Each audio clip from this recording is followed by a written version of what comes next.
right, welcome everyone. My name is Bridget Stuckley and I work for Salt Lake City Sustainability Division. And one of the projects I work on is Healthy Babies, Bright Futures, which is the reason that we're having this workshop tonight. The goal of that initiative is to reduce the exposure of neurotoxic chemicals to babies and pregnant women in their first 1,000 days. And one of the ways we thought we could do that, among a lot of other things, is to really start talking about pesticide use, both internally and externally.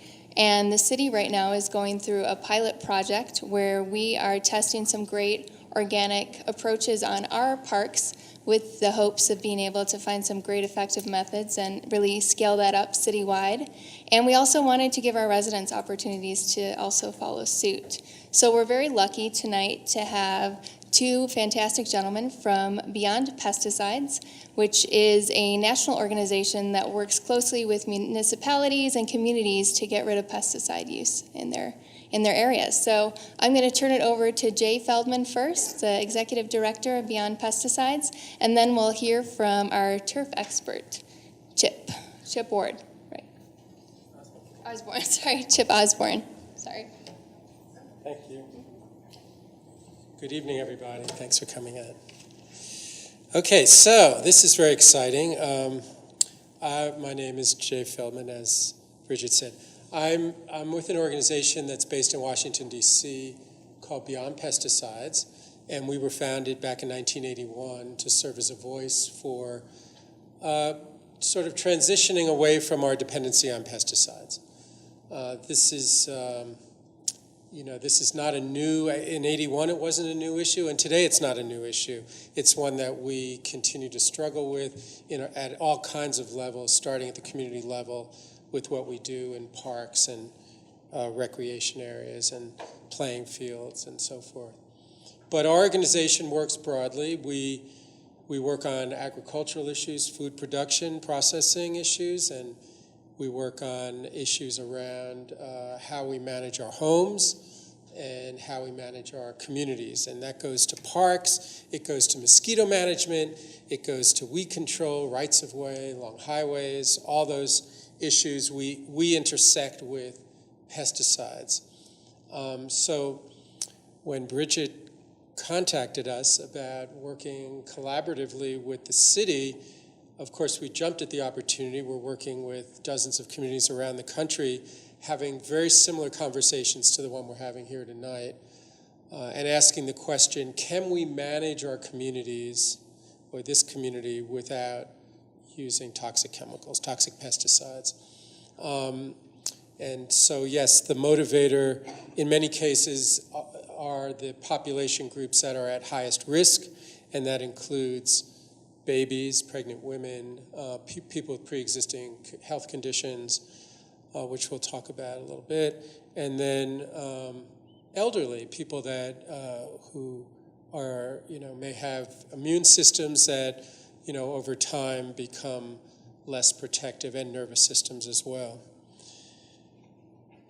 So let me start with, okay, I guess I'm going to do this, Chip. Did I do it? Yay.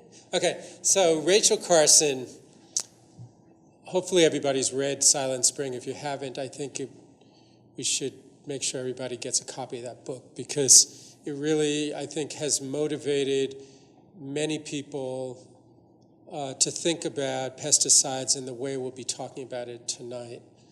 And that is that we live amongst complex biological communities. That's the key here.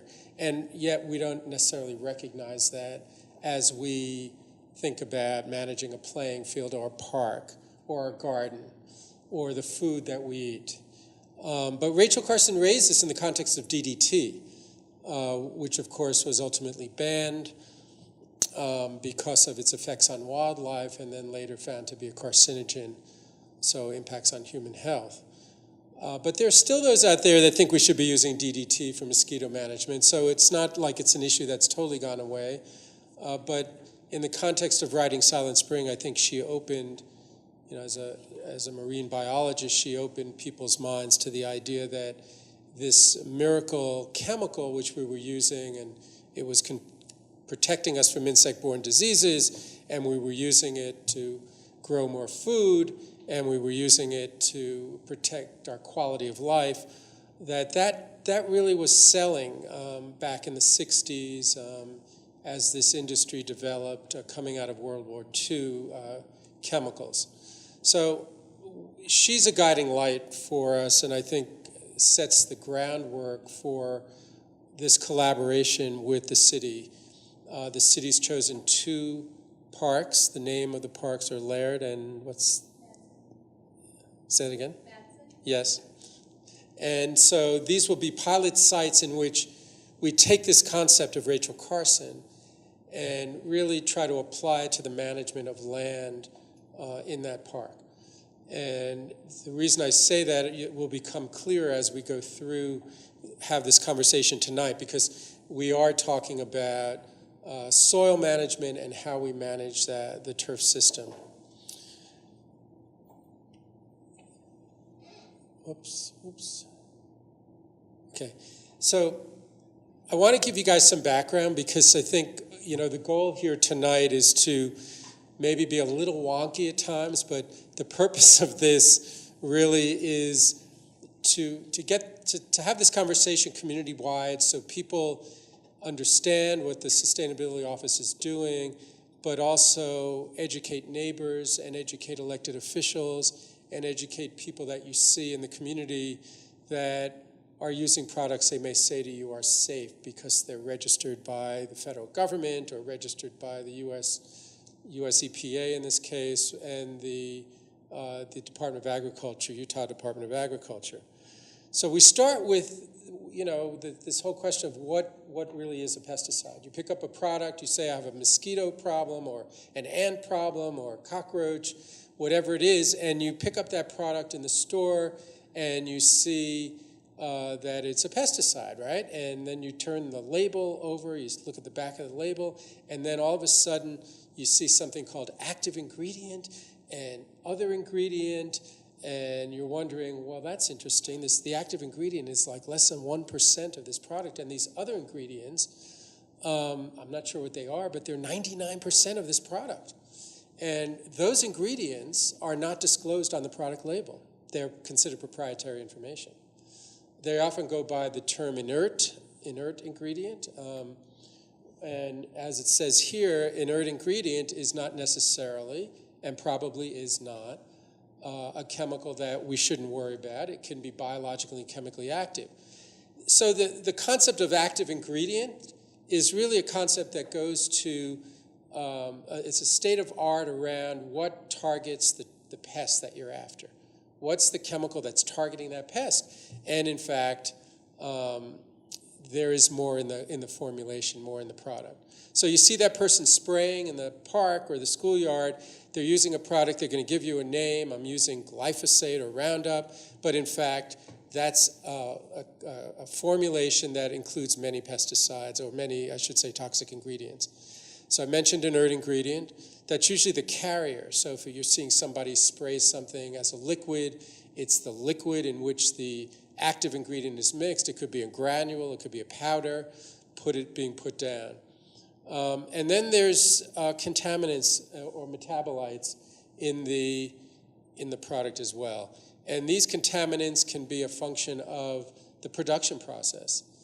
Often we see, like in 2,4-D, which is a widely used herbicide used in Salt Lake City, dioxin is actually a contaminant in 2,4-D. There are different forms of dioxin. It is not the most toxic of the dioxins, but it's HCDD, which is certainly a chemical of concern, no less.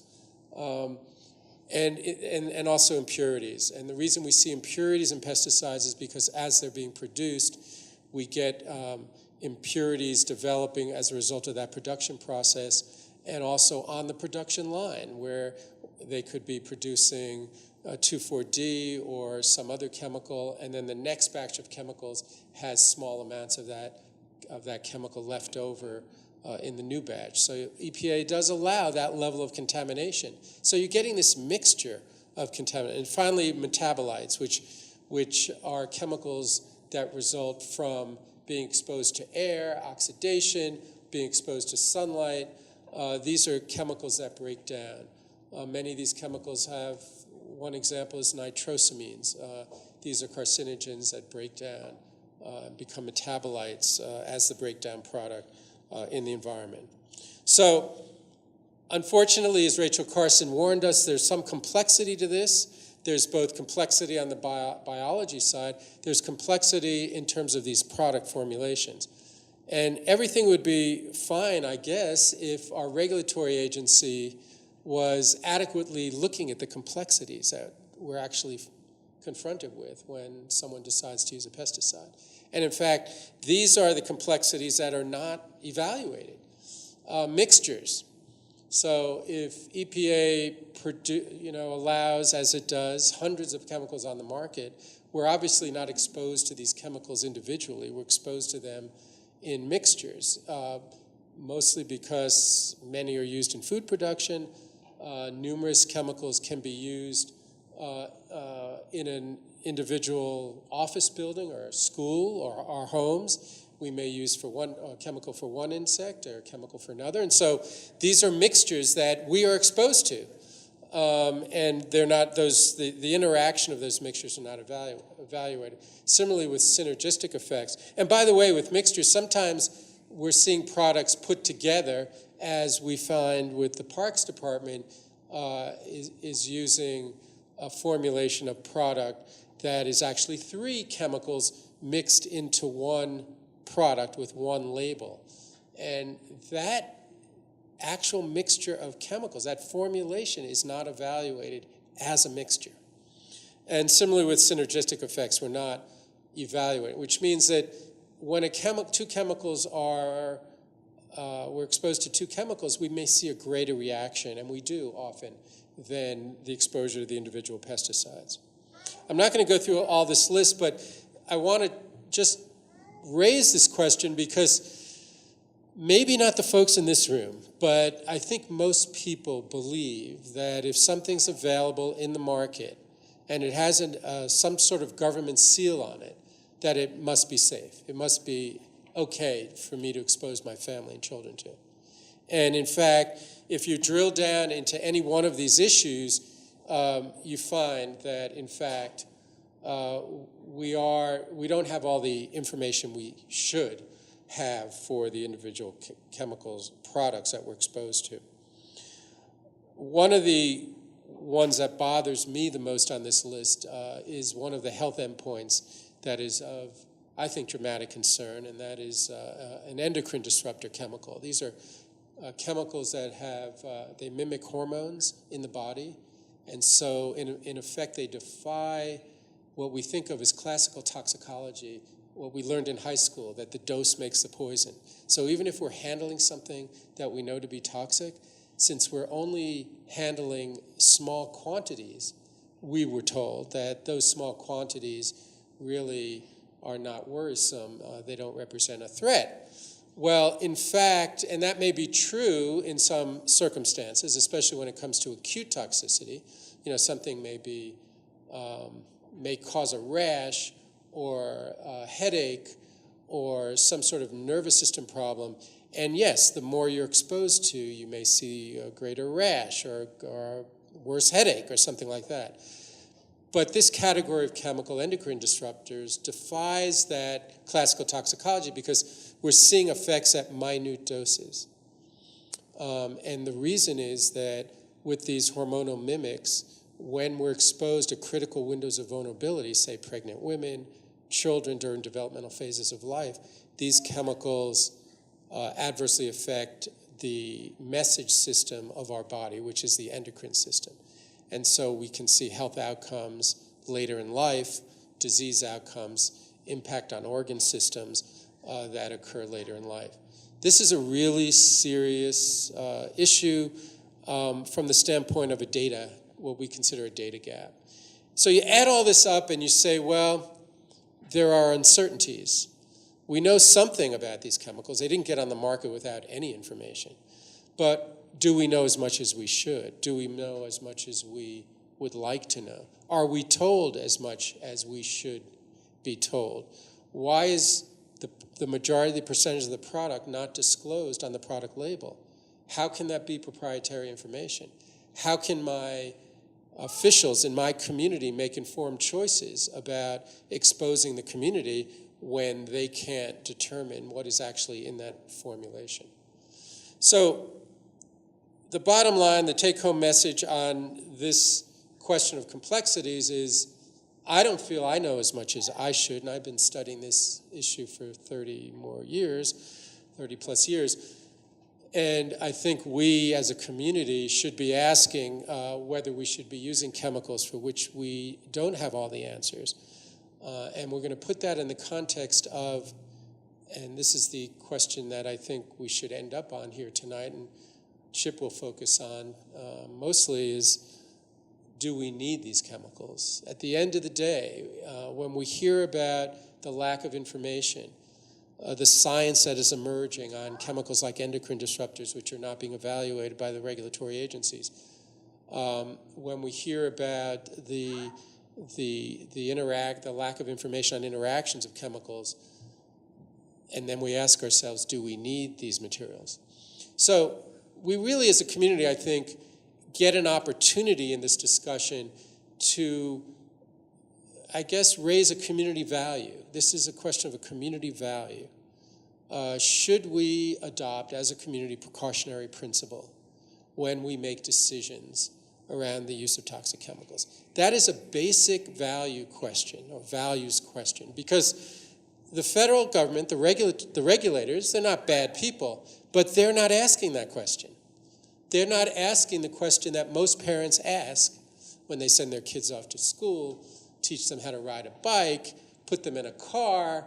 At every stage, you are trying to be precautionary with that child, right? You're putting a helmet on the child. You're putting them into driver's ed and making sure they use their seatbelt. Whatever it is, you're taking some sort of preventive, precautionary action. We don't do that with pesticides.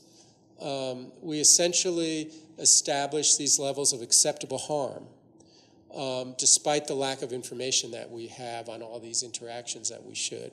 And we allow for what they call, under risk assessment, we allow for some level of harm based on some degree of knowledge, which, in my view, is inadequate. So when we looked at the 30 most commonly used chemicals, and we can do this for the actual chemicals that are used, but typically these are the chemicals that are used in our communities. I mean, this is what we came up with using EPA's data. So 16 are likely carcinogens or probable carcinogens. 19 are known or suspected endocrine disruptors, and that comes from the European Union. 12 are linked to birth defects, 21 reproductive toxicants, 25 kidney damage, cause kidney damage, and 26 are sensitizers. And when we do the same type of analysis for environmental effects, we find that 9 are groundwater contaminants, 22 are toxic to birds, 30 are toxic to fish, 20 are toxic to fish, and 29 are toxic to bees. So this is really based on conservative data, so we know that there's an effect. Now, again, these are risk assessments. Okay, so these are endpoints that we see in the scientific literature, in the regulatory arena, endpoints that are of concern, and EPA then plugs them into a risk assessment, and so we see an allowable harm. And this is one of the harms. These are deformities that we're seeing associated with, this is widely used, atrazine in agriculture, glyphosate Roundup, you're all familiar with that probably, and other herbicides. And, these types of effects, and we're seeing intersex species all over the country, intersex bass, intersex fish, as well as frogs and amphibians.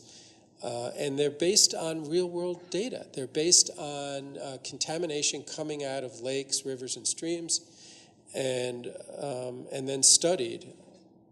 So these are serious issues.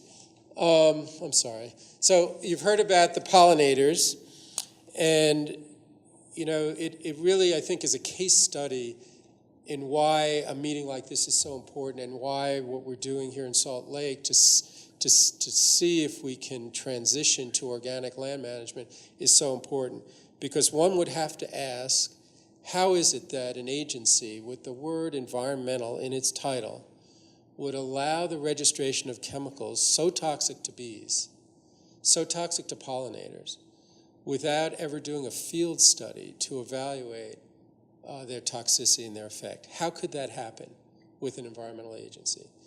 How could an agency that is really charged with protecting the ecosystem we depend on, the ecosystem organisms like pollinators and other organisms rely on, without asking about the interactions that may occur in that environment?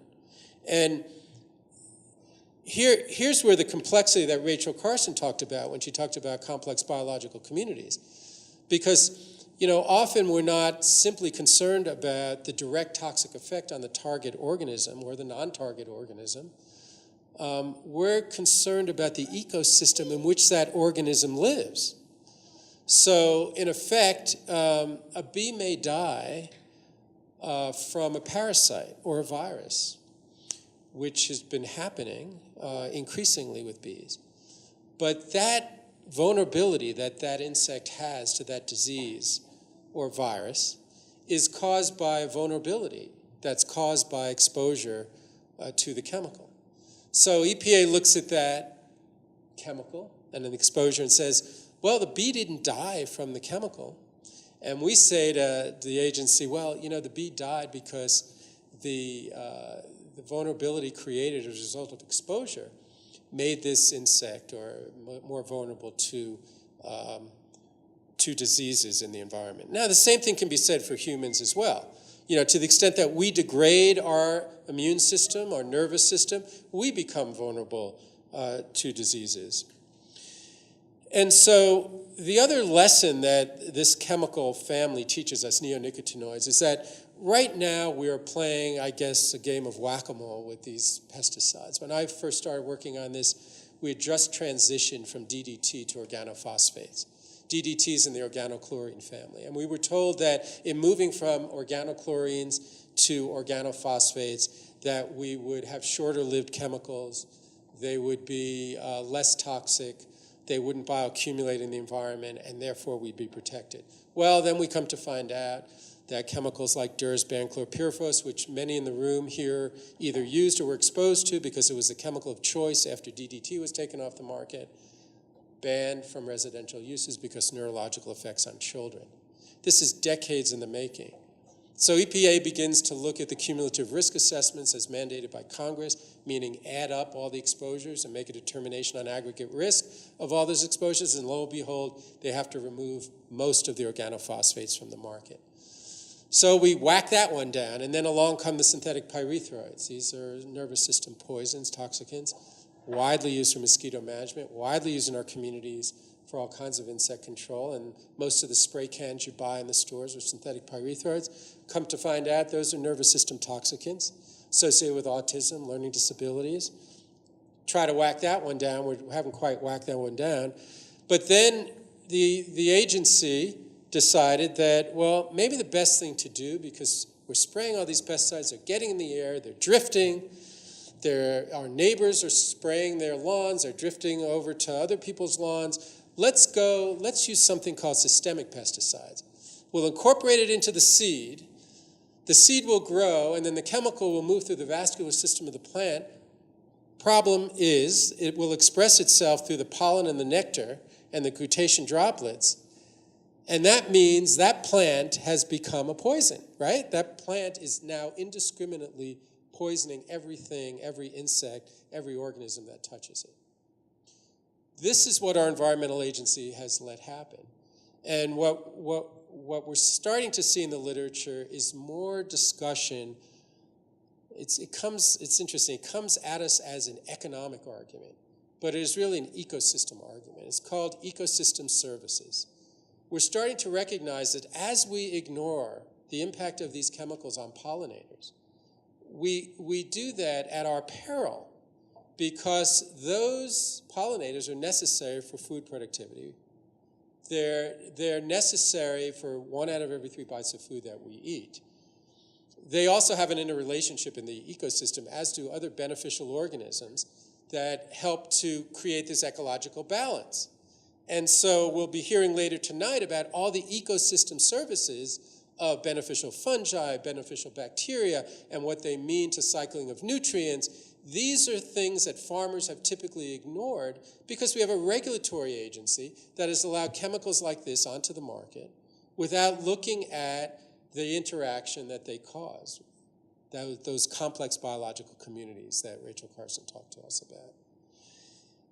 Now, these have dramatic implications for our health, and what we're learning increasingly is that just as we need to be concerned about the microbiota in the soil, we need to be concerned about the microbiome in our gut. And you probably heard more and read more and more about this, that most of the 21st century diseases that we're now seeing escalating, whether we're talking about Parkinson's, diabetes, Alzheimer's, we're talking about neurological diseases, leaky gut, all of these are now being tied to the destruction of the microbiome in our gut, or at least exacerbating. I mean, science is still emerging on this, but it is a major topic of concern. And again, it gets to the complexity that EPA is so far removed from. It's frightening. Keep precautionary principle in your mind as we talk about these issues. Keep thinking about, do we need these chemicals in Salt Lake City, in our schools, in our parks, where we recreate, where our children play and learn? Just keep asking, do we need these? Because the questions keep coming, the uncertainties keep coming. And so we are at a stage now where it is clear that the regulatory agency is so out of touch with the science, cannot keep up with the complexity of the science, is not following the independent scientific peer-reviewed literature. We have to do that. We have to take that upon ourselves as people that are members of the community or parents, and that's a critical piece to all of this. I leave you with, on this slide actually, this issue of exposure to Roundup. Roundup's an interesting one because Monsanto actually patented Roundup as an antibiotic. So here we have an antibiotic. It's showing up in virtually every food that we test. Even all those products you see on the shelves that are labeled natural have glyphosate in them. I mean, we're talking bread, beer, applesauce, ice cream. And so we've sued the manufacturers that are labeling their products natural, not because we think they're necessarily bad people. They think they're buying something natural. They're putting a natural apple in their applesauce. But they're implying to the public that this product has not been grown with pesticides as far as we're concerned. And under consumer protection law, that's deceptive and false advertising. So that's another way for us to put pressure on these manufacturers to move away, especially if they want to use a label like that. Now, one of the things we're doing, we're tracking all these public health diseases with endpoints of health effects that we're all seeing in our families, whether it's cancer, or it's a neurological condition, or it's asthma or diabetes. We just updated our database. We're now up to 1,000 studies, and this is in the open literature, that are linking pesticides, one or another pesticides, sometimes multiple pesticides in individual studies, to these disease outcomes. And it may be a microbiome issue, but these are the outcomes we're seeing. So, do we need these chemicals? That's what we come down to. And as an organization, we started very early in the 80s, asking the question, do we need these chemicals? And can we find a solution to pesticide pollution that is not dependent on, or that is not dependent on chemicals or chemical inputs? And of course, at the time, there were a bunch of hippies out there, organic gardening, organic food production, and it wasn't a very popular thing to go up to Capitol Hill in Washington and say, you know what, congressmen, senators, I think the solution to this pesticide problem is organic production. That got you labeled as some sort of fringe personality at the time. And so, groups like ours kept plugging away at that. The Rodale Institute, Bob Rodale, you may know in Pennsylvania, that organization did a lot of work on this in the early years, and in fact still to this day has a longitudinal study on their farm in which they are looking at productivity, carbon sequestration, insect management when they compare organic to conventional. Now, the reason I put this slide up here is because you can clearly see that the slide on the right has a lot more going on, right? It has more organic matter. It has more carbon in the soil. You can't see all the microbial life, but take my word, there's a lot of microbial life in it. So nothing's going on over here. And most farmers heretofore have not really cared whether anything was going on in the soil. And that's changing. They're realizing there are ecosystem services associated. If you can produce nitrogen naturally and save from investing in a very costly fossil fuel-based, petroleum-based product, why not do this? And in fact, Washington State University did this amazing study in 2016. And in the study, they just really, I think, did a tremendous job of identifying all these benefits to organic, from soil quality to energy, reduced energy use, biodiversity, which is critical to this ecological balance, water pollution minimized, pesticide residues, of course. Here's a really important one, worker exposure. Every time I go to buy food, I think about who grows that food, what's happening, where it's being produced, and worker exposure is a major issue. Not yet a part of our organic systems approach when we label for organic, but nevertheless, we should be concerned about that, the pesticide reduction part of it. Improving ecosystem services, I mentioned, in some cases we're actually saving money. Now, all of this for me comes together around the Organic Foods Production Act, okay? That law, which created the symbol you see on food in the grocery store, USDA organic, is an amazing law. We were one of the organizations that wrote that law. And that law really starts with Rachel Carson's theory, and I think it's no longer a theory, but the reality she exposed us to, which was that we need to care about these complex biological communities that we live around with and walk on in our parks. And so that came together around this label. And this label really is supported by this incredible law, which does express a value of protecting biodiversity, does understand complex biological communities and why we have to protect the soil, and does it through a stakeholder board that reviews allowed materials that go into organic compatible systems. It defines an organic system as a biological system. It understands ecosystem services, and it understands ecosystem protection. And yet people become cynical about that label. And I bet if I asked you all to raise your hands and asked you who believes that label when it says USDA organic in the store, that it is really organic, how many people would raise their hand? Not many, well, half. And that's because we did hand it over to government, but we created an independent board, the National Organic Standards Board. And this is the model in which we're building organic systems in landscaping. I visited Chip Osborne's field in Marblehead, Massachusetts, unannounced, one summer day a couple years ago, and this is what I saw, an organic field in Marblehead, Massachusetts. Chip was one of the first, probably the first in the country to have his community adopt an ordinance that recognized pesticide exposure as a public health problem, and therefore needed to be management of the lands, public lands in the town, city needed to be transitioned to organic. So it can be done, and it is being done, and it's a beautiful thing to see.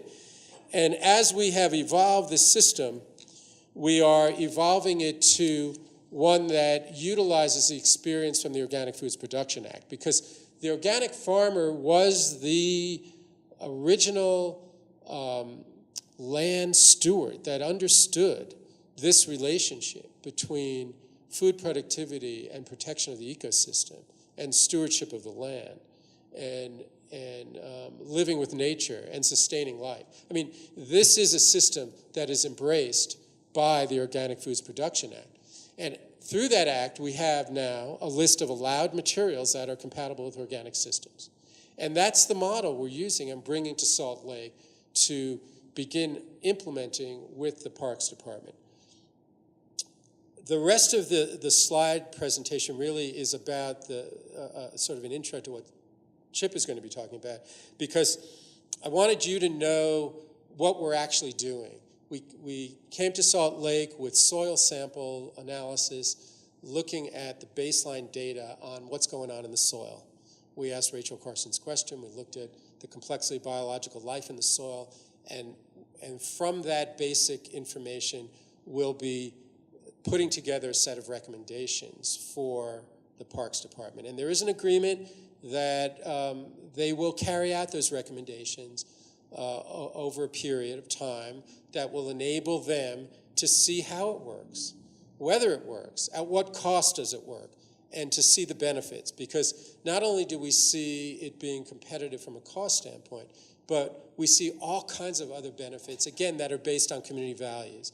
You know, we're reducing water use, we're reducing petroleum use, we're sequestering carbon, we're contributing to less pressure on global climate change.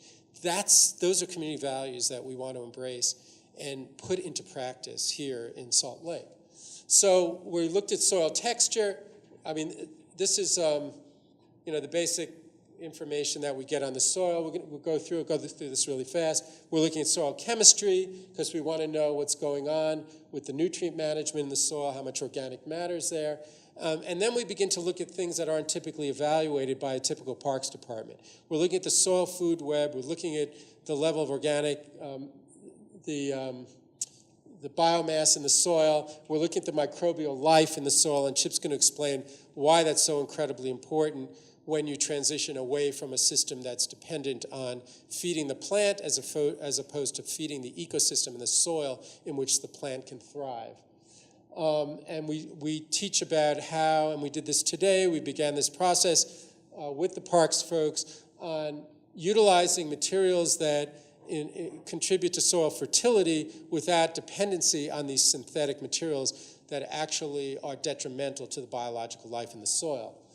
And then we begin this transition period, and we're going to be looking at this and sort of evaluating it in conjunction with what the city does now, currently, with its use of herbicides and its use of synthetic pesticides. So during this transition period, we'll be able to see, I believe, with the data and with the results, the visual results, that there are these benefits. And then we'll put together the actual fertility program, which involves compost to some degree. It probably involves what we call compost teas, taking the microbial life out of the compost and putting that into the soil system, and other issues around this. We'll look at cultural practices, how are we irrigating, how are we aerating, overseeding, mowing. And by the way, these are all issues that all the homeowners in the city, you guys, residents that live here, can apply to your own landscapes, whether it's a turf system or a garden. All of these principles, it is the hope of the Sustainability Office, will not only be embraced by the Parks Department, but will be embraced as a community value and used on your own property. And that's what Chip will be talking about as well. So we did the site analysis and the history. We got that today and presented that. And then over the coming months, we'll be doing a short-term plan for fall management. And then through the winter, or sometime in early winter, we will deliver a report to the city that will have a series of recommendations with actual cultural practices, methods, product, cost, and the sources of these products, so that the city can begin to implement this pilot program over the next year or two. I said this earlier, I'll say it again. You are not alone. This is happening all over the country. It is so exciting. I just got an email this today that the new hemp, this is in Portsmouth, New Hampshire, that little piece of New Hampshire that's on the coast. The city council last night adopted an ordinance that mandated that the Parks Department eliminate toxic pesticides from its program. This is happening, all over the country. Salt Lake City has always been on the cutting edge of these discussions about the environment, sustainability. We want to put this in practice. We think it aligns. I know from talking with Bridget and others that it does align with community values and this commitment to sustainability. You know, the way I think about this is that we're dealing with an issue that has a lot of complexities, and hopefully I've shared enough with you that gave you a sense of what those complexities are, but didn't overwhelm you, but gave you the confidence to talk to neighbors, to talk to your elected officials, to talk to people throughout the community, that there is a problem with continued dependency on these chemicals. The solution is really as simple as how we take care of the soil when we're talking about land and landscape management. So I'm going to leave you with that. This was Rachel Carson. This is the quote I like to end on. Can anyone believe it is possible to lay down such a barrage of poisons on the surface of the earth without making it unfit for all life? And that is a question, a serious question that I think we have to ask. Thank you all very much. Let me quickly introduce Chip, because this is an amazing person. He does sit on the board of Beyond Pesticides. He runs a company called Osborne Organics and has been doing that for, a couple decades now. Before that, he was a professional horticulturalist, ran a greenhouse, comes out of the conventional side, so he has had a lot of experience actually using pesticides, seeing the potential harm and the harm that is caused by them. He just launched the Organic Landscape Association, and that is going to bring together landscapers that are managing turf systems and landscapes organically with municipalities that are beginning to make this transition. Very importantly, Chip is an elected official, so he is elected to the Parks Board in his town and is a commissioner and is actually the chair of that commission. So when he sits down with the Salt Lake City Parks folks, he says to them, I feel your pain. I know you don't like all these guys coming in here and telling you what to do because you're professionals, but let me tell you what we did in our town. Let me tell you how I think about this from a budget perspective as an elected official. I maintain a budget.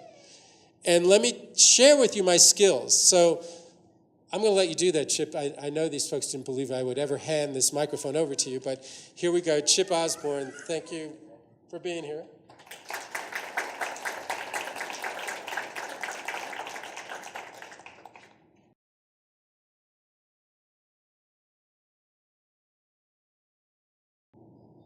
Well, good evening.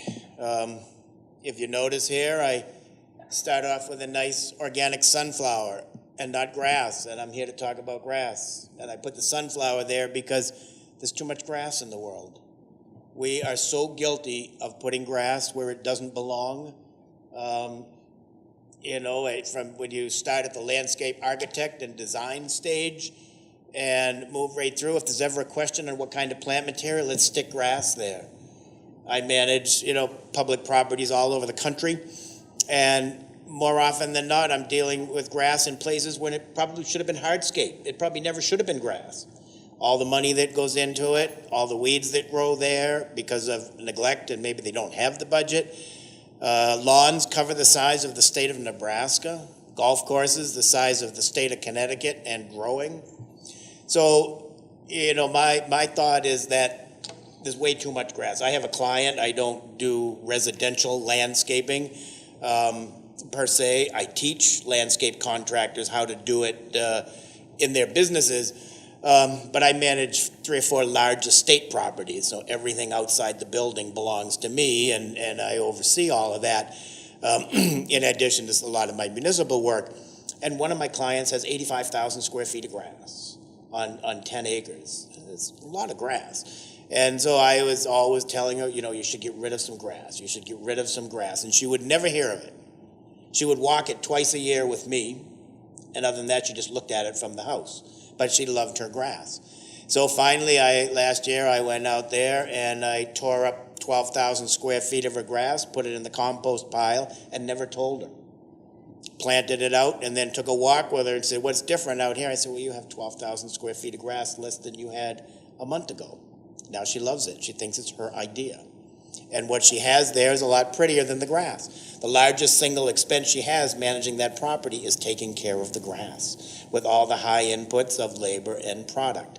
So where we can reduce and eliminate grass, we probably should. It's not all going to go away, and I would never advocate that it does, because we all should enjoy a reasonable amount of grass around our houses, public parks, athletic fields for our children, golf. It's all here to stay. So the message is that we have to learn how to manage it in a non-chemical framework. We have to be able to manage it without toxic products. I'll take you through a little bit of the history on how we got to where we are. And how we have bought into the 4-step program, when you are literally buying 4 bags of salt and you're putting that salt down on your lawns with the quest of trying to grow that perfect lawn.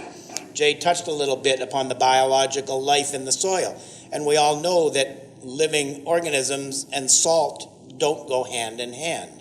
So it's kind of counterintuitive to follow that approach if we really want to grow a healthy landscape. But we follow that approach because corporate interests in the 1950s told us that was the thing that we should do. Because they had these materials that were developed in World War II that they needed to find a market for. And that was the beginning of all of this approach that we now have to how we manage our landscapes from the product side of it. But what if I told you, instead of going to the big box store or your garden center and buying 1, 2, 3, or 4 of those bags, that you simply go into the kitchen cabinet, take out a jar of Grandma's molasses, put an ounce of molasses into a couple of gallons of water, put that into a little hose end sprayer, and spray that on your lawn and wait 2 weeks and see what happens. You will get very close to the same benefit as if you went and bought that bag of salt to put down on there. Because, why would we do that? Molasses is what? Molasses is a sugar.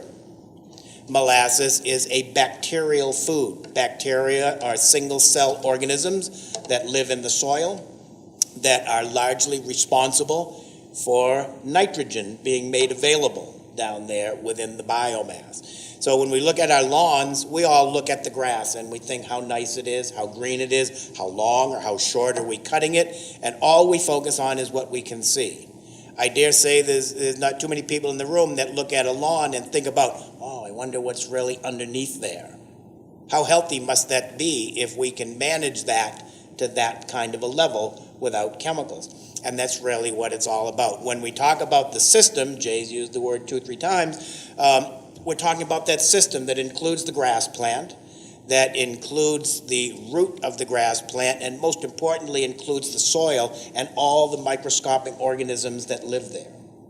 So bacteria are responsible for breaking down organic materials, like a bag of organic fertilizer, like grass clippings when you cut your lawn and you leave them there on the lawn to decompose. Bacteria turn that into organic matter and nitrogen and allow that to then nourish the grass. So if we take out that jar of molasses and we spray that on the lawn, that is a sugar that is feeding those bacterial organisms, that's getting them to become more active, and those bacterial organisms are simply a food source for a higher level predator. You've all heard the word protozoa. You've heard of that, from high school biology class. So down in the soil, we have beneficial fungi, fungal organisms. The largest percentage of fungal organisms in the world are beneficial. They're not bad guys. We tend to think of fungus as meaning a bad guy. Most of them are good guys, and most of them are intricately involved in the soil in creating this healthy system. So there's something called humic acid. You may have heard of humates or humus. Humus is the end product of decomposition. Humates and humic acid are derivatives of humic deposits in the soil. So we use that as a fungal food. So if we did nothing else other than put some molasses and humic acid on our lawns, we would get a big benefit. So, but we've all been ingrained to think of nitrogen, phosphorus, and potassium, NPK, the three nutrients that drive the growth of all materials. Conventional agriculture today is locked into NPK, that we have to drive everything because we know what nitrogen can do in big doses. We know how it can drive corn, and it's simply just loading it up with nitrogen. So what I talk about a lot of times is think beyond NPK. Sure, fertilizer is important. Grass won't die if you don't put fertilizer on there. But if you want a quality lawn, if you know that quality, that set of expectations, everybody has their own personal expectations. They can be low, they can be medium, they can be high. The higher level of expectations is driven by a healthy group of organisms in the soil combined with the appropriate use of an organic nitrogen source. So if it's my goal to reduce chemical pesticides and move forward in a healthy system, I absolutely have to reduce the salt-based fertilizers at the same time. Because what happens is if I'm trying to use that molasses, let's say, and build that biomass and then put salt down there, I take one step forward and half a step backwards, and I never really get to that goal. So it really means reducing and eliminating all synthetics and moving into an all-natural framework. That picture that you saw, and there'll be other pictures here of that field, I think he took that, and it was about 6 years organic at that point in time. And that gets by on probably half the nitrogen that most municipalities would apply to get that kind of a high expectation, because all the rest of that's happening in the soil. So that's really the goal for homeowner properties, is not to be beholden to continually having to purchase those salt-based fertilizer products, but beginning to think about just spending some time and growing the biomass. One of the differences in natural or organic lawn care or management is that it's not a quick fix, instant gratification type of a process. You know what Jay mentioned, that I'm conventionally trained. I was a licensed pesticide applicator for 25 years, beginning in early 1970s, when pesticides were barely 25 years old. Things came on the market that we were told were safe, and 6 years later they were off the market because they were so dangerous as far as long-term. I'll talk a little bit about that in the next slide, but the idea that as we move forward in management and try to get that healthy ecosystem working in our properties, we eliminate these synthetics, things get better, and things get better over a period of time. So we have something called a transition period. So if we've been using synthetics on our grass, we're not just going to stop that and in 2 months everything will be perfect and will be all organic and all set to go. Is it going to get worse before it gets better? No, it should not, if we focus on the soil. But there will be some period of time to go from point A to point B. In a municipal situation with heavily used athletic fields, the transition period can be 3 years because the first year is usually spent just on balancing and focusing and revitalizing the soil. On a homeowner property, that transition period can be a year, year and a half. I like to say 3 growing seasons. So here you are the same as we are in the Northeast. You have 2 growing seasons in a year. You have a spring and you have a fall, separated by a period during the middle of the summer, depending upon how hot it gets, when not much is happening. The grasses that you are growing here, the bluegrasses, the ryegrasses, the fescues, the cool season grasses, same thing that are grown back in New England. And they have genetics that they just don't like hot weather. They prefer, the genetics of those grasses put them in their prime when soil temperatures are between 55 and 65, and air temperatures are between 65 and 75. So that's what the grass is like. They don't like 0-degree winters, and they don't like 90-degree summers. It likes it kind of in the middle. Very different than the grasses that are grown down in the southern part of the country. In the southern part of the country, the hotter it gets, the better the grass grows. So let's move in a little bit. So Jay talked a little bit about pesticides, and I just put that picture in there to show how that guy's dressed, and that company that makes that application is going to tell you that as soon as it's dry to the touch, it's okay to go out there and use it. And that could be nothing further than the truth. All of these products have something called a half-life. How long does it take for 1/2 of that active ingredient to break down and become neutralized? The half-life of some of these materials can be a week, a day, a month, 6 months. If you're putting grub control on your lawn in the springtime to prevent a grub control problem, that half-life can be 100 days. So that means there's activity there from that chemistry all summer long. And that's what it's intended to do. So, the idea that these pesticides came to market and they were all registered so they have to be safe is not really, you got that message from Jay. That really is not the case. But the one comment that I'll make about it is that when these pesticides are registered, or when they began to be registered under FIFRA, Federal Insecticide, Fungicide, and Rodenticide Act in 1972, it was based on acute oral or dermal toxicity to laboratory animals. LD is the rating, LD 50. LD means lethal dose. How much does it take to kill the laboratory animal? Then they get that value, and that value was extrapolated to a 150-pound male. Not an infant, not a woman, not a child, not a toddler. Very arbitrary 150-pound male, the lethal dose. What we're talking about now is minuscule doses. The dad that goes out and puts weed and feed out in the backyard that has 2,4-D in it. Tiny dose, parts per million, parts per billion exposure. Then the kids go out in the backyard. Then they go to a soccer field. Then they go to a sports field. Then they get another low dose and another low dose. So the methodology that brings these products to market is outdated, but it has never changed. Because that's the methodology that is most beneficial to corporate interest. They don't want to get into this low dose discussion. So you have that kind of a thing happening there. Then you get that little sign that goes up there, keep off, caution, pesticides, and then as soon as it's dry, that can happen. So that's kind of a big disconnect, and that's really the discussion that doesn't happen at the EPA. It certainly doesn't happen at the corporate level. I was in legislative testimony at the State House in New Hampshire last week, speaking on a pesticide bill to eliminate pesticides on public property. And I made lots of comments about pesticides and the realities of them and what they do. And the lobbyists from Washington were in the back of the room. And they heard everything I said. And then they got up and had the microphone. They did not refute or dispute one thing that I said. All they said was the burden of proof was on me to prove that they were harmful. And my answer back was the burden of proof is on you to prove to me that they're safe. So all these arguments, the industry does not refute that. Here's an interesting picture right here. You wouldn't recognize this by name, but this is Massachusetts General Hospital in Boston, one of the leading hospitals in the world. And I had to walk across pesticide grass to go in with a family member to get treatment for cancer.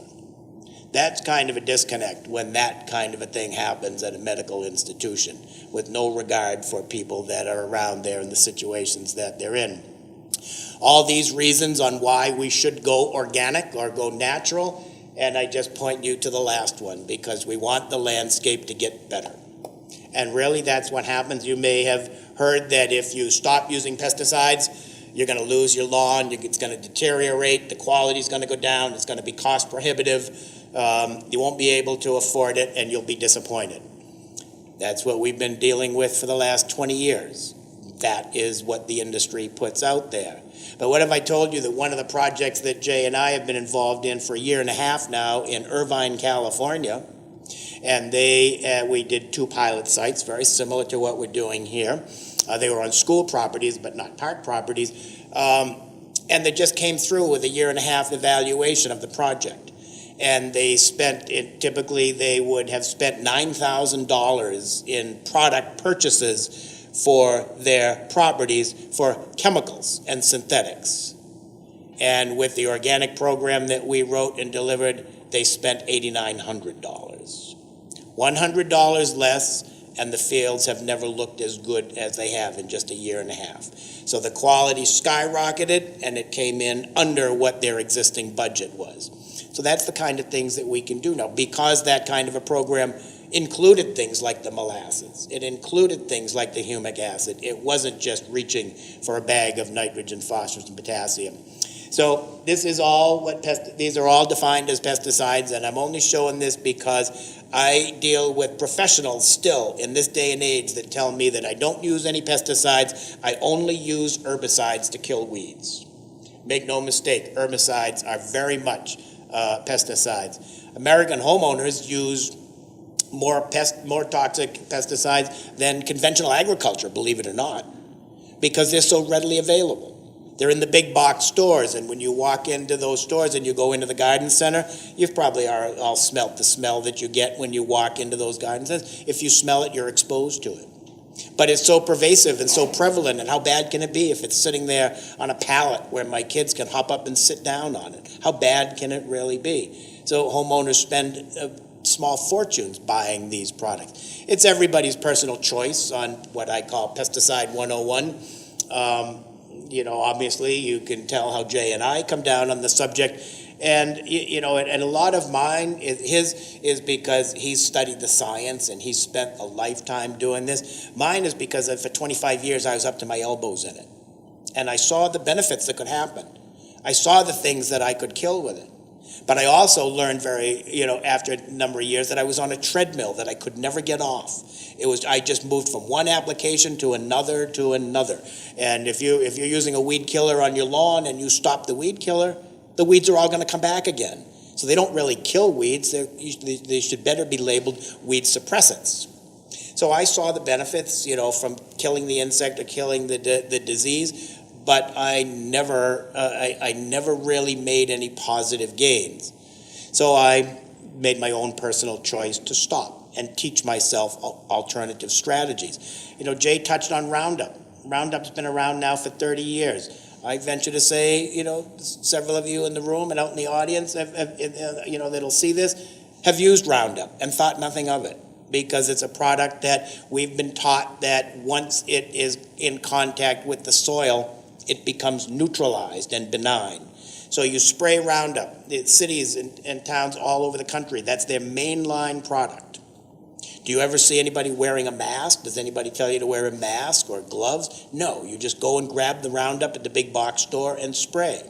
So the way Roundup works is you spray it on the weed, it gets absorbed through the foliage, translocated, meaning it moves down through the stem, killing all the way down, gets into the root, kills the root, and then as it passes through the root, it comes into contact with soil organisms and soil chemistries, and the active ingredient glyphosate gets neutralized, and that's the way it was sold to us.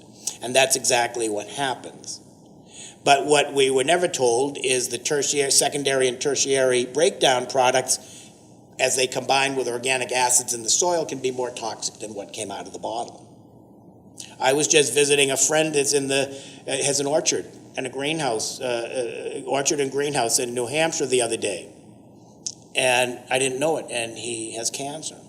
And his doctors in Boston told him pretty definitively, even though we can never prove it, we can never say that chemical A causes disease B, and we would never do that, but his doctors said to him that his 30 years of spraying Roundup for weed control in the orchard probably got him in the situation that he's in with non-Hodgkin's lymphoma. Because he never wore a mask. He never had gloves on because he thought that it was safe. That's what everybody was told. So that is that's sort of the pesticide 101, that those are the messages that we really need to look at. This particular lawn there's my reasonable lawn is appropriate, but this lawn was 70% crabgrass. 3 growing seasons before this picture, and no chemical controls. It was simply changing the soil chemistry, changing the soil biology, raising the mowing height up to 3 inches from 2 inches, and creating a system that was more conducive to grass and would be suppressive of crabgrass seed. So the crabgrass in this picture is under 2%, and a year and a half before that it was 70%. All it was just changing that system and allowing the system to more favor grass. So before I get into sort of the how-to, let's do some pictures. Pictures are worth 1,000 words. Right over in Boulder, I've been working with them for quite some time. The entire city properties in Boulder now are all organic, so all public space is organic. And you can't find any weeds. You go on to their municipal complex right there where Boulder Creek comes out of the mountains, and it's 100% weed-free, 100% of the time, and hasn't had pesticides for 8 or 9 years. This was a park in our evaluation that they said to bypass. Let's just bypass this because it's so bad. It was built, it's only 6 years old, and they said, don't waste your time. And they said, well, let's take a look and maybe we'll give it a shot. So it's a municipal neighborhood park, cool season grasses, same grasses. All these pictures were during the active growing season. No pesticides or synthetics were used. Very basic program back in the day. It was very compacted, anaerobic, meaning no oxygen. You could smell the foul smell. So this is what it looked like. Got into that. That's pretty bad. That's how compact it was. We couldn't even get that tool down in there. That's what we got. We couldn't even get to soil. It's all thatch. That's very unhealthy system. Minimal density, not very good. A lot of weed pressures. 3 years to the week, I went back to take a look, and that's what I found. And we went through, and this was going from the absolute worst to the best, and now the weeds are gone. We simply replaced the weeds with the grass, and we changed that system to better support the grass plant. Here's another project in Colorado, big pesticide use, twice a year. With a 3-way cocktail sprayed on here and just a barrel of synthetic nitrogen. Stopped everything cold turkey. These pictures are almost a year and a half after stopping everything cold turkey. And these are all the different properties that we worked on. It's about 900,000 square feet. This is a 7-acre sports complex. There was one white bindweed in the middle of 7 acres, and that was the only weed a year and a half after stopping, because that whole first year of the program worked on supporting microbes in the soil. This is the field that Jay took a picture of. This has been 8 years. This is an older slide. This is probably 9 years organic at this point. There's no weeds, it's just grass, because we use grass seed. One of the things that I'll tell you guys to do is to go buy a bag of grass seed and just thicken the lawn. Even if you've got a lawn there, a little bit more grass seed will fill in the bare spots, improve density. So this is the choices and challenges that we're dealing with here, in Salt Lake City, where we're going to take public properties. The choice has been made to embark on natural management and give it a shot. And now we'll work through with the park district and face the challenges one at a time. Baseball field hockey fields. So it doesn't matter what kind of this is grass that's chopped way down to 1.5 inches, 1.75 inches. This is the Sports Turf Managers Association. These are the professionals. So I went down 10 years ago and I addressed, actually a little longer than that now, and this was Major League Baseball and National Football League, and they were interested in this subject at that time, and there are properties now, there are professional stadiums that are very, very close to pesticide-free, and I showed them this slide. And I said, if that was your daughter and she was down there with her face in the grass at that lacrosse game and the water bottle was there and you had just sprayed 2,4-D on there the day before or 2 days before, which you can be back on there by law, what would your comfort level be? You know how you were dressed to go out and make the application, and their training and education had never allowed them to make that correlation. And so many of them came up to me afterwards and said, I had no idea. So that is really that. We have a changing market. That's what we're experiencing around the country. We have a market shift, different reasons that people come to this issue, but they all galvanize around the same goal, to reduce synthetics. So where did this stuff all come from? World War II. First synthetic fertilizers were leftover bombs, leftover munitions, ammonium nitrate. That was the first synthetic fertilizer. Prior to the use of ammonium nitrate in agriculture, it was manuring or cover cropping or composting. And ammonium nitrate earned the nickname of an artificial manure because it could deliver nitrogen, and as soon as it rained, the nitrogen was available within 48 hours. Pesticides, the first pesticides, Jay mentioned the term organophosphates. They were nerve gases. So chemical warfare research produced these materials. After the war, they needed to recoup money on the investment. They marketed it to agriculture. Yes, they got big increased yields because they had less weeds and less insects to deal with. But if you go back to those same properties today, GMO technology notwithstanding, yields per acre are less than they were in the 1920s because we've damaged the soil, and we're looking at a couple hundred years to get that back again. So the biological life, a research scientist went in an Iowa cornfield in the middle of several thousand acres of corn, and he camped out for 24 hours in the middle of the cornfield. And at the end of 24 hours, he was the only sign of living life. No birds, no butterflies, no bees, no worms, no insects, no bugs in the soil. Absolutely nothing, because it has all been just burned right out of there, and that soil is nothing more than a structural medium to support that corn plant so it can grow upright, and everything nutritionally is put in, either injected in as a liquid or a gas, or put down as a granular product. Once agricultural markets were saturated, they marketed it to homeowners, to us, to our municipalities. That happened in the 1950s. Clover, white clover, was part of every grass seed mix prior to the war. There was no such thing as lawn fertilizer in the 1920s, 1930s. All grass seed mixes had clover in them. Clover, and it's hard to brand clover as a bad guy. It's everybody's personal choice on how they think about or how they look at clover, but the reality is it's a member of the legume family. And it has the ability to what's called fix atmospheric nitrogen. So nitrogen is N2 gas, is 78% of the air that we breathe, and grass plants and other plants need nitrogen in the soil, but they can't use it in the gaseous form.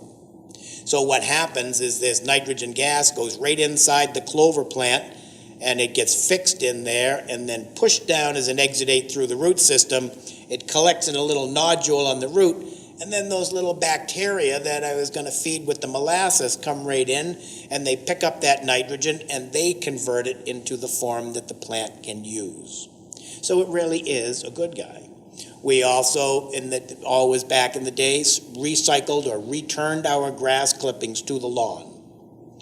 In other words, cut the grass and left the clippings there to decompose. There was clover in there, and that's all the nitrogen lawns ever needed.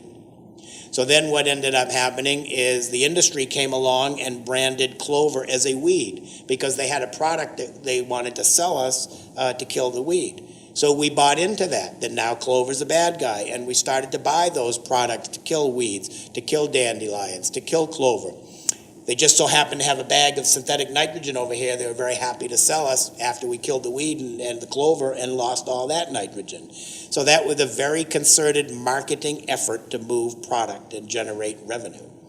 So that's how we sort of got to where we were. Organic is nothing new. Organic was the methodology of choice prior to the beginning of the chemical age. So now we're just going back to learning, what we seem to have forgotten over the last 75 or 80 years on how things really work. So that is sort of the story with that. The landscape industry, I don't know how many of you bag and remove your clippings from your lawn, but it's the landscape industry that developed the bagging and removing concept. Almost every cooperative extension in the country will tell you that recycling or returning grass clippings to a lawn is the way that it should happen, that it should be returned back there. And on the properties I manage, that's what we do. I do collect grass clippings from time to time only to get nitrogen source for my compost piles, because that is a valuable and a free nitrogen source. So periodically, I will instruct the mowing crews to go through and say, for the next 3 weeks, I want you to bag clippings and then offset my my leaf piles down there with some nitrogen. But for the most part, we're recycling it and returning it in. It's important to note that all the grass that you're growing here for lawns, cemeteries, parks is non-native at this point in time. All came from Western Europe and the British Isles. Southern grasses came from Asia and Africa. So we're growing a non-native as a monoculture. In their original environments, they were never monocultures. Grass was always part of a diverse horticultural system that had other plant material in there. So it was diversity of plant material. So horticulturists know that there's two things that are difficult to do: manage monocultures and manage non-natives. And we're trying to do both with grass. So let's look at the difference between the two programs, so the different approaches, so you can sort of understand what one is and how to move forward with the other. So conventional management is synthetic fertilizers, chemical pesticides, quick fix, product-centered approach. Prophylactic use means just in case. Let's put some down, just in case. The big thing here is symptom treating. So if you have a weed in your lawn, that's not the problem. The crabgrass slide I showed you, people tell me all this, I have a big problem in my lawn, I have crabgrass. No, that crabgrass is a symptom of an underlying problem. The underlying problem is you probably have a bare spot the size of a silver dollar or greater. Nature abhors a vacuum, and nature will put crabgrass there for erosion control. Crabgrass is pervasive in most regions of the country. Crabgrass, believe it or not, was brought to the United States in the mid-1800s by the federal government as a forage crop. They brought it in from China, and it didn't pan out as a forage crop, so now you have a non-native grass that has become invasive in its amount. But the crabgrass itself is the symptom, and then the underlying problem. Maybe it's very compacted. Maybe the pH, the acidity or alkalinity of the soil is outside the desired range. So when you have a weed population, or if you have a fungal disease issue, or even an insect issue for that, to some extent, those are symptoms of underlying problems. So what we're doing now in organic approach is trying to solve the problem and not focus on treating the symptom. So natural organic product, where fertilizers are made up of either natural minerals, of grains, corn, soy, alfalfa, or animal byproducts, feathers, blood meal, bone meal, manures. Those are, those sources are nitrogen sources. It's the protein in those that gives us the nitrogen from organic fertilizers. So we know that from science class that nitrogen is a building block of amino acids and proteins. So when we use these grains, we're getting that stored protein in the grain, breaking it down through the biomass, and that's how we get our nitrogen. We soil test to really find out what's going on.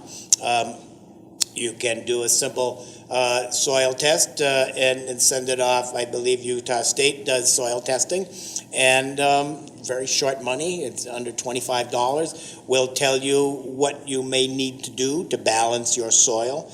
That's really the best first step.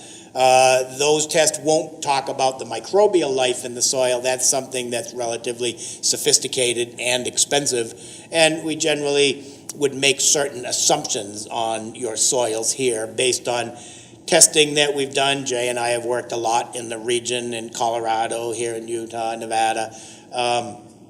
So we kind of know what the biomass is. So when I said humic acid or molasses, that is something that we know would be warranted, know would be effective, so can clearly make that kind of a recommendation without actually having that type of a soil test. We choose product not so much for what it's going to do for me next week or the week after, but what is it going to do for me next year and the year after.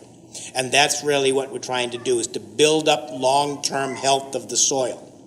So in some of the original soil tests that we did on some big transitions of athletic fields way back in 2002, 2003, we determined that an acre of topsoil through natural processes had the ability to produce about 75 pounds of nitrogen to grow the grass. 5 years later, we retested after using organic fertilizers. Those same acres of topsoil now were generating 175 pounds of nitrogen without fertilizer applications. Just those microbes happier, healthier, and doing their thing down there. So that's the long-term benefit. That's when, for that municipality, that was money in the bank, because that's nitrogen they no longer had to go out and buy. So that's where the savings come in. We've actually shown this several times, that organic, for 5 years ago, we would always say that an organic approach would be, 15%, 20% more expensive than conventional or chemicals. And by the time you got to 3 years, it would be equal. And by the time you got to 5 years, it would be less expensive. But now with the science and the technology and the new product development, just like that Irvine, California, we were cheaper in year one. Because it's so much is focusing on those soil building materials. We saw don't treat symptoms, solve problems, and go to create the soil. Synthetic water soluble fertilizers. So now we're going to talk about how we may want to fertilize. And I mentioned that you need to get rid of the synthetics and buy organic fertilizers. In addition to those being salt and disruptive of the biomass, they're a concern for groundwater and bodies of water moving where they're not intended. When you buy a bag of synthetic water-soluble fertilizer, the directions say to water it in after the application.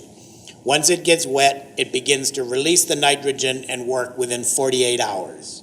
The maximum nitrogen release from those products is 7 to 10 days after application, and 4 to 6 weeks after application, it's all gone. That's why you have to buy 4 bags, because one bag only lasts 6 weeks at the most. Most of the time, it peters out after 4. So a fertility curve looks like a peak in a valley. Right up here, you've got too much. So then what happens, I know that you're, in an arid region and you don't have the rainfall here, that we have in the Northeast. I mean, I'm from a region where I get 48 inches of rain a year. So it's almost too much, from time to time. But if we're using an irrigation system and we're watering lawns at the 7 to 10 day period after application, a lot of that is just getting flushed right below the root zone. So that's what happens with those fertilizers. Look at the difference between conventional and organic. Urea is one of the primary soluble nitrogen sources. That's manufactured by taking anhydrous ammonia, which is 72% nitrogen, reacting it under high pressure and high temperature to form a 46% nitrogen source.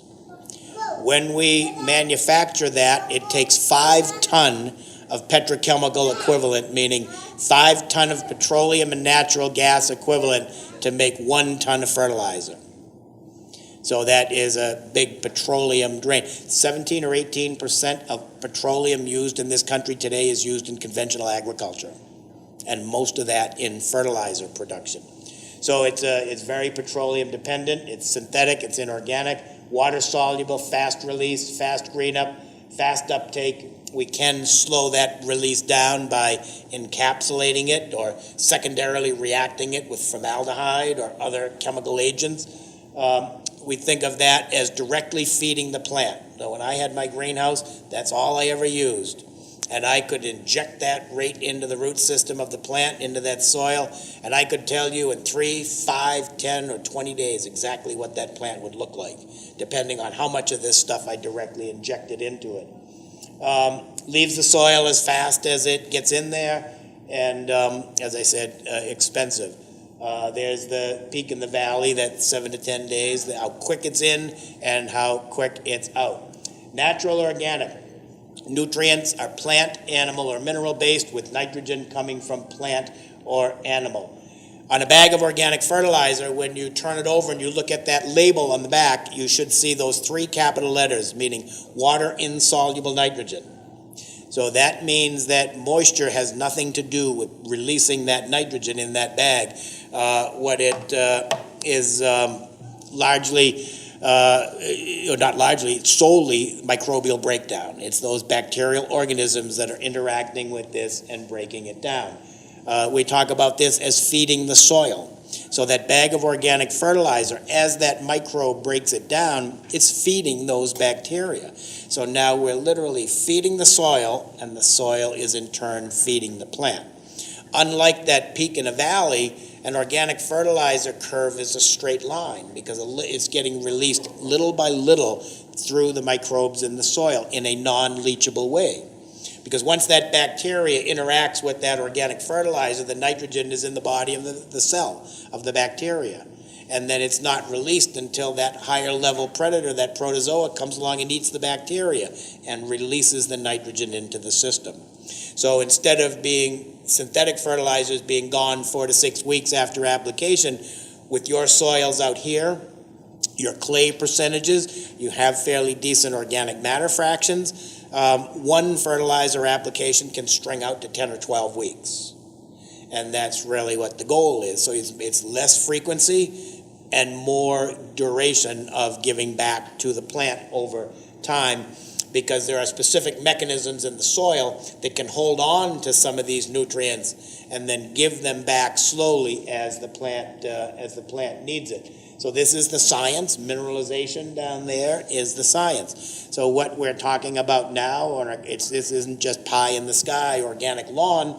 This is really science-based, just like the chemistries are science-based. But this is, instead of the science of manipulation and sidestepping horticultural systems or of killing things, this is the science of supporting the living fraction of the soil.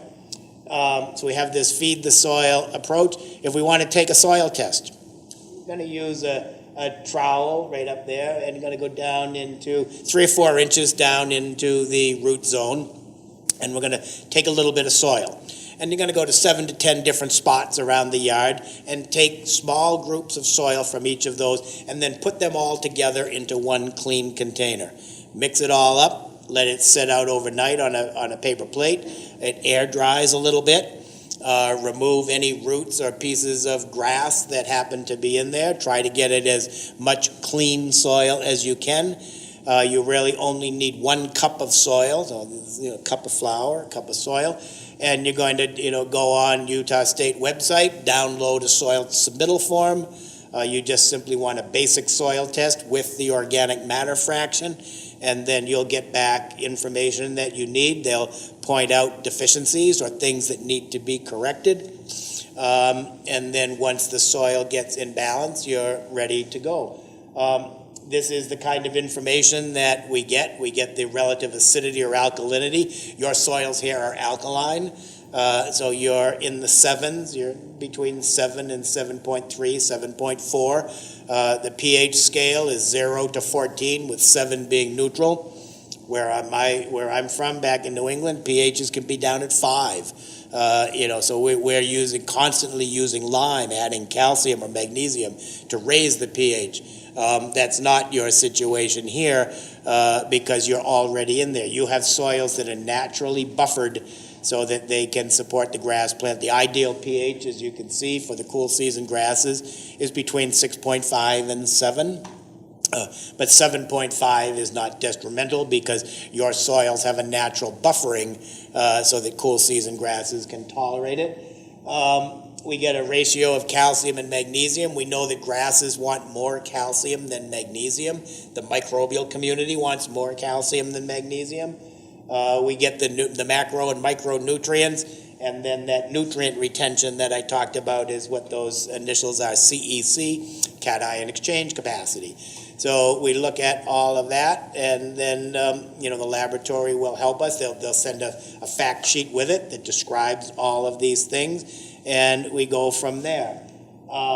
Good fertilizer programs call for low uniform supply. So if I were giving you an ideal fertilizer program to begin an organic lawn, we could actually start right now. I actually think that instead of, we're all trained to believe or to think that the beginning of the grass growing season happens at some point in April, depending upon an early or a late spring, and that's when we start to think about it.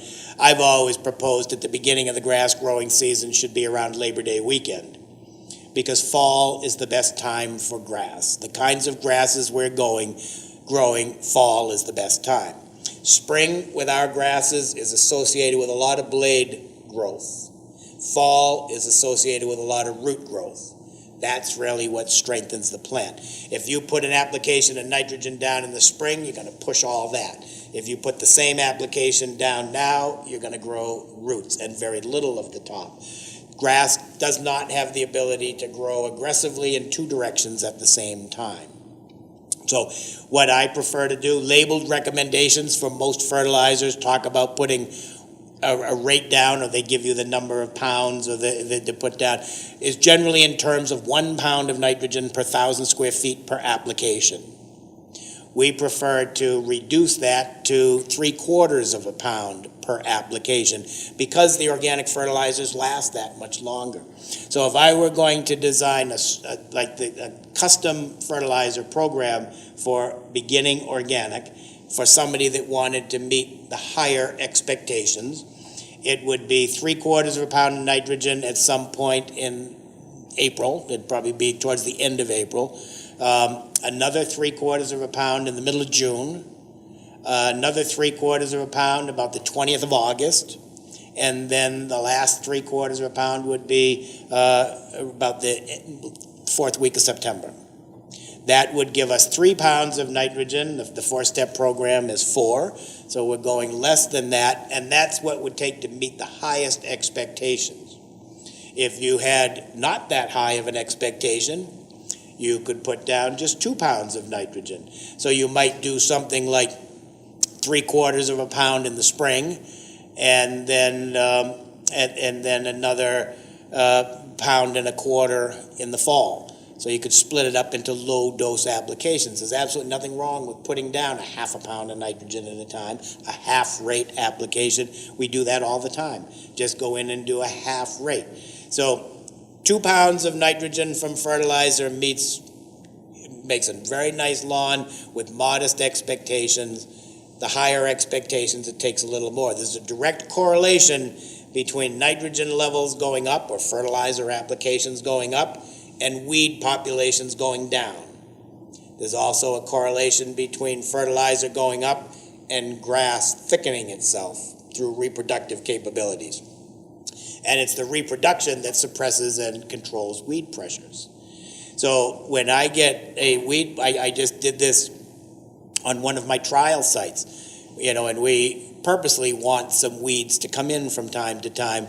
So this year I took my 3-inch trial site and I chopped it right down to 1 inch on the 1st of August.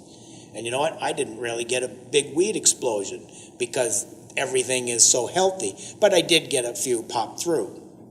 So instead of reaching for an organic herbicide, we do have organic materials. Because we are now talking about organic, doesn't mean there's not product there to control things if we have to. There's organic fungicides or fungicides that are allowed in organic production, plenty of insecticides for grubs or for any other type of insect for organic production, and now we're getting the development of some of the weed killers, should they be used. But I didn't even reach for one of those. I just did another low-dose fertilizer application because I wanted to push the grass rapidly left to right, sideways. And you could actually watch that dandelion, that seed that was there that started to grow, and the dandelion is literally shrinking because the grass is stronger than the dandelion. And it's squeezing it right out. So that's really the concept that we like to think about, is that we don't really need weed control product all the time, because as long as we maintain the health of the turf and get the turf as thick as possible, then we get to where we want to be.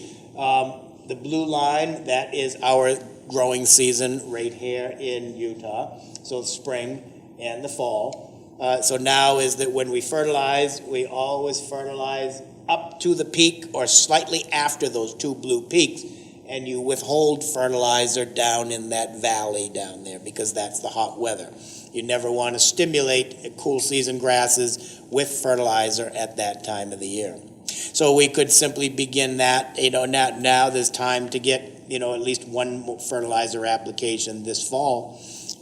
You really don't want to fertilize much beyond Halloween, maybe even the middle of October if it starts to be a really cool fall, because when soil temperatures drop below 50 degrees, microbial life goes dormant.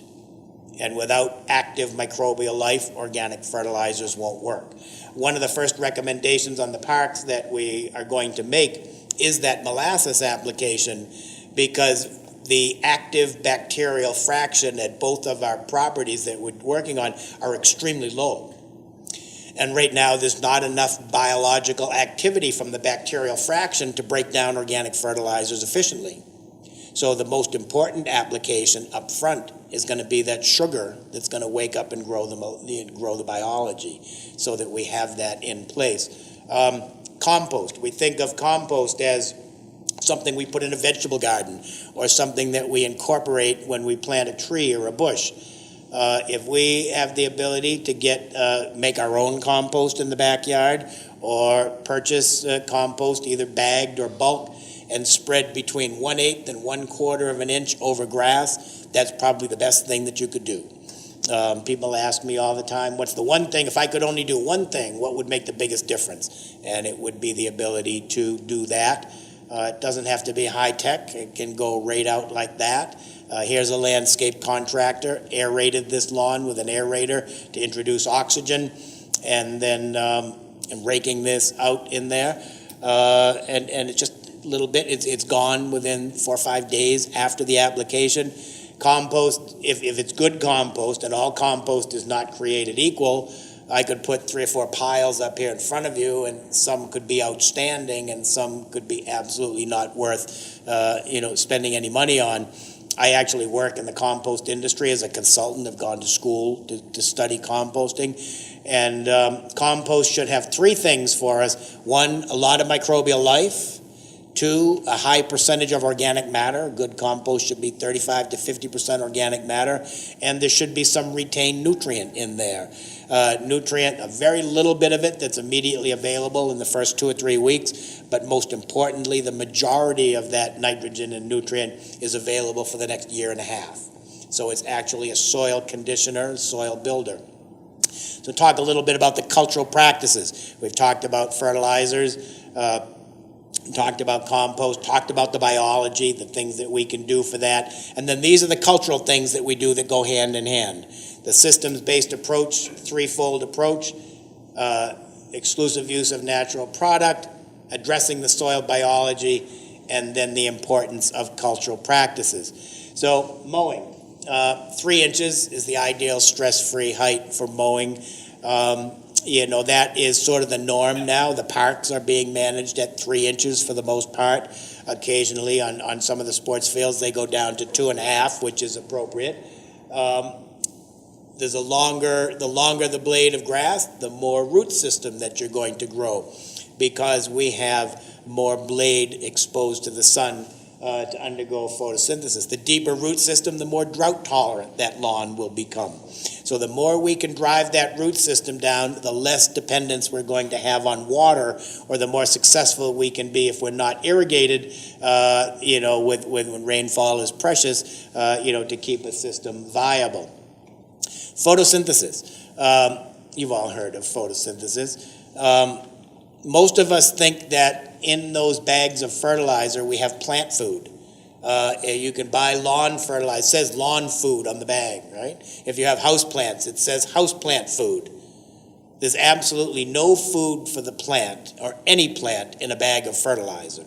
All that's in a bag of fertilizer are raw materials. Nitrogen, phosphorus, and potassium are raw materials that do certain things and affect certain physiological properties of the plant. So grass needs nitrogen more than the other 2, potassium second, phosphorus a distant third. If we put nitrogen fertilizer on the grass, if it's spring, it grows up top. If it's fall, it grows the root. It gets greener. The green is chlorophyll. Chlorophyll reacts with energy from the sun in the presence of carbon dioxide and moisture. Microscopic openings on the underside of the blade of grass called stomata open and close at dawn and dusk. That carbon dioxide goes right inside the grass plant. Chemical reaction happens with chlorophyll, produces carbohydrate, starches, sugars, and that is plant food. Amino acids, that's what the plant grows. That stores it for future growth in between dark times or in times of stress. And then half of all that carbohydrate that gets produced in photosynthesis now becomes an exudate that goes down and feeds the microbes through the roots in the soil. So we're actually using the food that the grass produces as free food for the microbial community. So that really, and a side benefit of that is that we're taking carbon dioxide out of the atmosphere, turning it into carbohydrate, and sequestering it as carbon in the soil. So we're pulling it out of here and putting it down there. This was my trial lawn, 2 weeks ago, a little more. Same grass is growing here, Kentucky bluegrass. You can see there's my weed in there. That's the one that we were, focusing on a little bit more. And this, as the amount of nitrogen that's been put in there this year is less than 2 pounds of nitrogen. But the focus has been on the microbial product, the foods for the biomass. It's all been done with just a $12 hose end sprayer, putting a couple of ounces of this, a couple of ounces of that in there, and going out and spraying it out there at 4 to 6 week intervals. So it's not dependent upon lots of nitrogen and can get those kinds of results. Let me show you a couple slides on compaction coming near the end. Compaction is the biggest enemy of turf grass. You know that if you have in a backyard with family with young children, might have a swing set in the backyard, and what's under the swing set? There's never any grass. It's always bare spots. Think of a soccer goal. Anybody that's gone around in sports has seen the bare spots at soccer goals.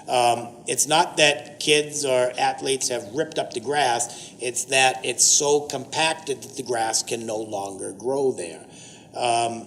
What happens is all soil particles should be surrounded on air with oxygen. Excuse me.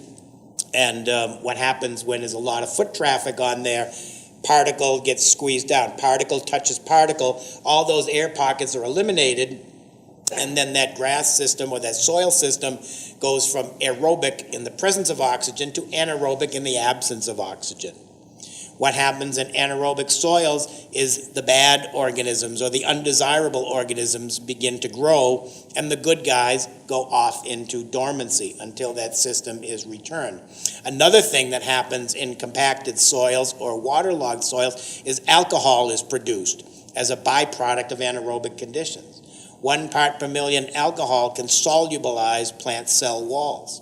So in a compacted situation, you can get up to 25 parts per million alcohol. You're just literally dissolving the root system of the grass.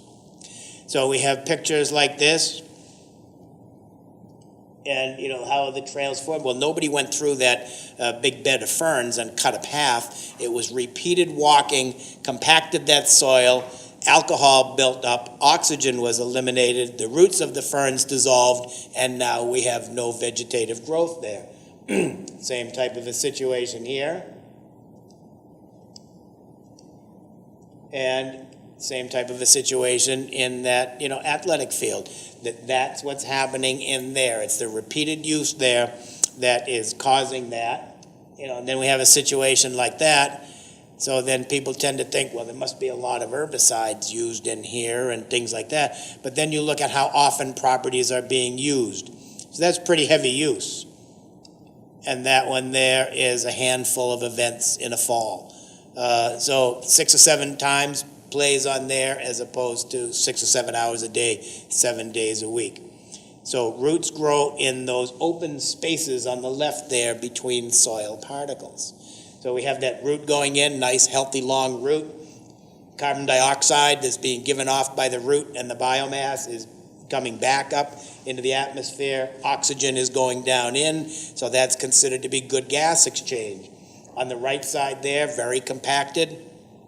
Oxygen bounces off, carbon dioxide gets trapped in there, alcohol gets produced, and turf grass deteriorates pretty rapidly. So aeration is the process that reverses that. So that's something that can be done by the homeowner to rent an aerator at a Home Depot and do it. It's some physical work. It's a process. Landscape contractors do it, for a fee. One of the things that we're working on in the industry is biological aeration, where in another year or two, we will have a biological product that can be sprayed on the grass and will loosen the soil down 6 or 8 inches just by microbial action breaking up that compaction. That's really the future of where the industry is going to go. Things get easier as new product gets developed. 10 years ago, the organic lawn was overly complicated. And there's some of us now that are working to simplify that whole product approach so we can get it to be, because that's why the 4-step program was so wildly successful. It's simple. All we have to do is flip over the bag and follow the directions. So organic industry isn't there yet, but it not that the organic industry will ever fall into a 4-step model, because it won't, because we're not product centric. You can see in some of my pictures there that, product is not really everything, that it's all about. We've got these athletic fields, and we know that in loose soil, things get easier. Overseeding. I encourage, to start an organic lawn for the first year or two, throw in some new fresh grass seed, especially in the springtime. If you have thin turf or bare spots in the spring, nature's going to put a weed there faster than that grass can thicken itself up. Perennial ryegrass is one of the grasses that you have to choose from. It germinates in 5 to 8 days at soil temperatures of 55 degrees. Kentucky bluegrass, the fescue grasses, or combinations of any one of those used together. So in the springtime, that's it. The ideal time to put grass seed down is in the fall. It may be a little bit late now to get it down. Typically when we talk about fall, we're talking about the 1st of September, like right around Labor Day. You probably have maybe another 7 or 8 days to get some grass seed down and get it to not only germinate, but grass seed does it's a two-phase thing when you put grass seed. First it germinates, and then it has to establish itself. So that's step 1, step 2. And you have to get it fully established before it goes into a cold winter. So we look at, yes? Sorry, so if you put the grass seed, you're going to try and do that now before the winter. You put the grass seed down and then do your 1/4 inch of compost on top of it. You could do the grass seed and compost on top, or you could compost first and then seed into the compost. So it can go either or. So about another week to get some grass seed down there to begin to thicken it. And yes? And then after you apply that, do you water it? Then you'd water it in, yep. And then that compost, if you use compost, that would hold that water right on there like a sponge. And with grass seed, you need to keep it not soaking wet, but you just need to keep it damp for a week or 10 days until you get to that germination stage. I'll come to, I got about 5 slides, and then I'll take all the questions that I'll stay for as many as we need. So this is like injecting youth into an aging system. And that's really, so we talk about an organic transition of overseeding maybe once a year for 2 years, and then stop. You'll hear some organic people say, you have to overseed, seed. Well, no, you don't. You just get the seed in there, get the plants growing, and then just focus on growing the plants that you've got started there. And that will thicken it up in and of itself. Overseeding, patching, that's what I was talking about in the springtime. Springtime is filling in the patching. The most important thing is to get seed to soil contact. So if you have really hard soil, you need to scratch it up. You need to loosen it up about 1/2 inch to get something to germinate. I've seen park districts around the country where they've got really hard-packed bare soil, and they just take grass seed out and put it right on top of it. And then a windy day comes and it all blows away before it ever gets to germinate. So you have to be able to get that contact there. Fall, as I said, is the best time. If I were doing a new construction or reestablishment of an old lawn, an old tired lawn that I wanted to revitalize, I would always do that in the fall. And if I were going to do that, a quick, inexpensive way to revitalize an old lawn that we might not be happy with would be to start again around Labor Day. And the first thing that you would do is a piece of equipment called a power rake. It's also called a dethatcher. And it literally pulls out tissue and thatch. You try to reduce the density of the lawn by 1/3. And you pull that all right out of there. Then you'd follow it up with an aeration.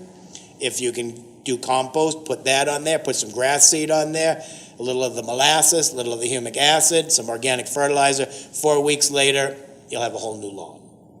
Then you as you build density, weed populations will decline. So that's a really inexpensive way, without having to go to the extent of a redo. More often than not, you're actually probably not unfortunate that you don't have as much water here, because what happens back in the Northeast and some of the wet regions of the country, people water. I mean, at 48 inches of rain a year in New England, and they're watering their lawns 3 times a week, and the lawns go south because there's too much water. Grass is not a horticultural crop that needs a lot of water. Grubs, probably everybody's big fear is grubs. I just had an email this afternoon that a town that had put a pesticide ban in effect just reversed the ban last night and went back to pesticides because they had, after 1 year of no pesticides, grubs were so bad they destroyed all the public parks. Well, it's because they weren't doing the right thing. There's 3 different organic products that you can use for grubs. They just didn't seem to know about those. So that was a situation that was politically motivated. If I want to kill a grub in a lawn, you simply need to get a product, the essential oil of cedar wood. Cedar oil. We know what a cedar closet will do. Is an insecticide. Cedar's a natural insecticide. I don't use it liberally because it's antifungal, so it'll take out some of the good fungal life. But cedar oil is an easy product to buy. You can buy it right online at Amazon. Really low rate. You put it in a hose end sprayer, spray it on there, and you will control a grub population. Here's another one of my trial sites from a number of years ago. This was a rainy August. I live right on the ocean, and it was like 25 of the 31 days that August were all damp and wet, and all this fungus got in there. No fungicides. We didn't use anything other than compost. Cut the grass down to 2 inches, spread some compost on there, put some new grass seed on there, and we had that in 4 weeks and returned that back to that type of a thing. The beneficial fungal organisms in the compost out-suppressed the bad guys, the pathogens that cause the disease. Just some random pictures of organic lawns. This is, the reason that we do it. Another sports field. And all of this applies to ornamental plant material. So it's not just a grass thing. This is all natural here. This is an ecosystem that encourages insects to come in. We want the insects to come in because it's the beneficial guys that come in that keeps the bad guys under control. The zinnias in the Northeast are very susceptible to fungal infections late in the season, and they're all clean here because this is a natural system. No chewing insect damage on sunflowers. As a professional florist, I used to buy these things by the case, and they were all chemically grown, and I never could get perfect ones. This is because the beneficial insects have outcompeted the bad guys, always, again, using protection of pollinators.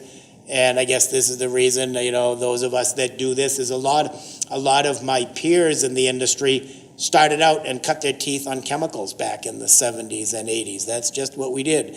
And after a while, that's what we were taught. And we found that there was a better way and moved to other strategies. And, we didn't just wake up and decide that it would be a good thing to do, but we really decided that the practices that we had been taught and that we were following and the products we were using just weren't appropriate in the long-term thing, the long-term scope of things. And you think about everything that Jay talked to you about pesticides, all that is 75 years old. What's going to happen in another 50 or 75 years?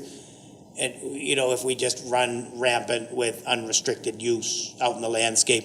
And, my last thought is that, we live under a chemical cloud. I'm not going to say that pesticides on lawns are the cause of all the problems, that we have. But the idea that we're exposed between cleaning products and fuel and everything else, and in those areas that we can reduce and eliminate, we should. And lawn care, garden management is absolutely one of those areas that we can do that.